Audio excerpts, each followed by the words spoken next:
தமிழகத்திலே ஒரு மோசமான இருண்ட ஆட்சி நடந்து கொண்டிருக்கிறது. இந்த ஆட்சியை வீட்டுக்கு அனுப்பி இன்றைக்கு 50 ஆண்டு இல்லாத வளர்ச்சி தந்த எடப்பாடி அவர்கள் மீண்டும் முதலமைச்சராவது உறுதி. அந்த அடிப்படையிலே இன்றைக்கு பாரத பிரதமர் அவர்கள் இன்றைக்கு மேக் இன் இந்தியா திட்டத்தை கொண்டு வந்து கோவைக்கு மட்டும் 3300 கோடி டிஃபென்ஸ் கார்டர் திட்டத்தை கொடுத்தார்கள். அதே போல அண்ணன் எடப்பாடியார் கேட்டு இணங்க கொரோனா நேரத்தில் அதிகமான தடுப்பூசியை தந்தவர் நம்முடைய பாரத பிரதமர் அவர்கள்.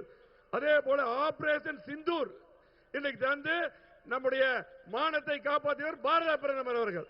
அதே போல எடப்பாடியார் அண்ணன் கேட்டு இணங்க ஒரே ஆண்டிலே 11 மருத்துவக் கொள்கை தந்தது பாரத பிரதமர் அவர்கள்.